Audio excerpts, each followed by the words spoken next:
Hello everyone. In this video we will see what are the most important things to know about personal finance. This video is brought to you by Question Response. Thanks to Niklas Göke, Juhi Mehta, Sahil Bhadviya and Sibi S for sharing their views on this question. Let's go for Niklas Göke's first answer. Let's say you start investing when you're 20.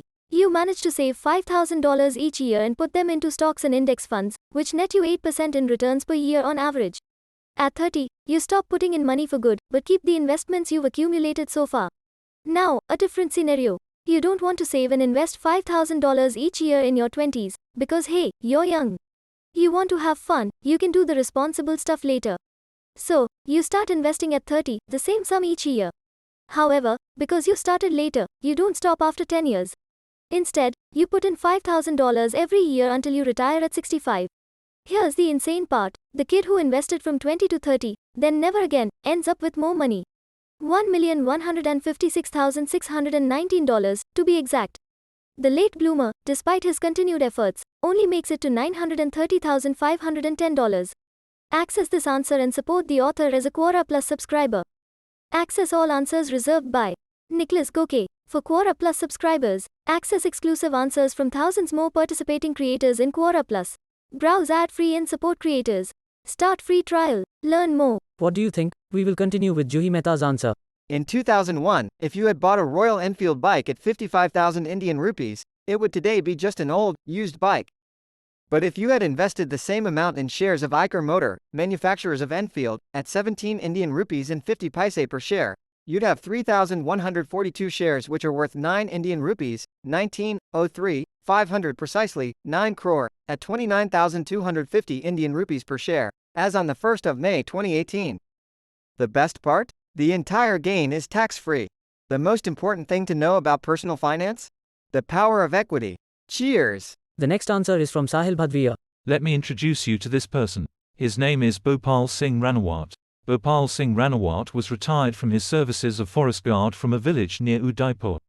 He received a lump sum pension on his retirement, but unfortunately, he was duped into buying high-premium SBI life insurance policies. Just a month after Ranawat's retirement benefits worth 8 lakh rupees was transferred to Udaipur's Treasury Bank in August this year, the company officials approached and convinced him to invest in the SBI Life Retire Smart plan, promising it would be more profitable than a fixed deposit (FD) scheme. Bhopal Singh said, "They had repeatedly convinced me that I was investing in a better plan than a fixed deposit. Later, I found they had issued me an insurance policy worth 2 lakh rupees without informing me the details.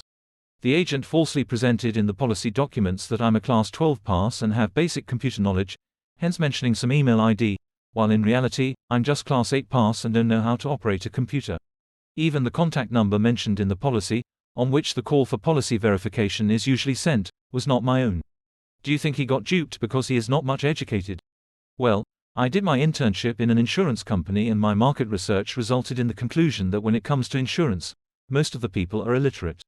Right from the age of 20 to 22 when a person starts earning, parents tell their son, daughter, beta insurance policy lolo, son, buy insurance policy.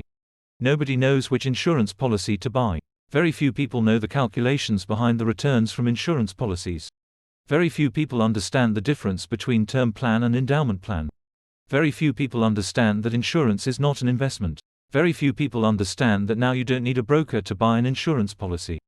The terms and conditions are written in small letters and nobody is bothered to read it. Every year millions of people are duped by such insurance companies. Most of the families have been trapped in the endowment plans and paying a yearly fortune.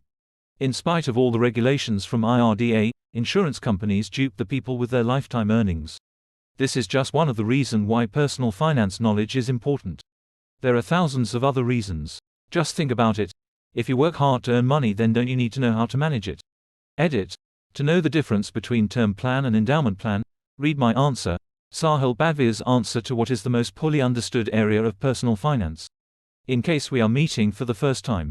Hi, I am Sahil and I educate people on personal finance. Thanks for reading my answer. Follow me for more answers on money management. Sahil Bhadviya. The next answer is from Sibi S. Few tips that will help you in the long term. Say no to credit cards. The interest rates are high. Your credit scores may affect your insurance if not used responsibly. There's an emotional pain associated with handing over hard currency that curbs spending, as opposed to mindless purchasing when using credit cards. Invest when young. Invest as much as you can when you're young, the benefits will flow after 10 years. Try to cut down on unnecessary expenses. The initial years of investment will give the difference between you and others who start investing later. You'll learn the time value of money and the power of compounding.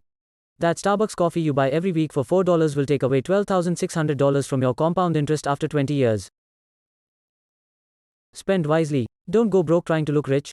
Give $1,000 to a rich man and a common man. The common man would come back with probably a pair of costly denims and a Nike, but the rich man would have bought few shares of APL, Apple, and some of them from TWTR, Twitter.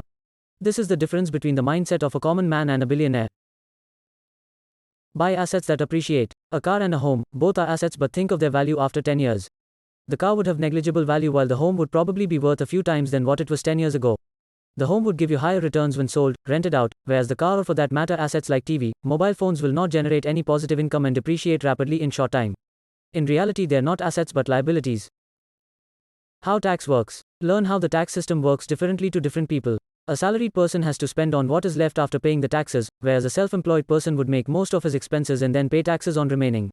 The self-employed can set off his weekly trip as business expenditure even though he spent hardly a day at the conference. I hope you get the difference.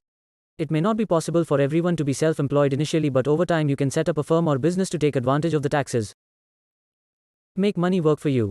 If you did invest early and consistently initially, then money is gonna work for you later, in the form of dividends, rent, interest, and capital gains. The video is over. Thank you for staying until the end. If you found the answer you were looking for, please leave a like and subscribe. It would help us a lot.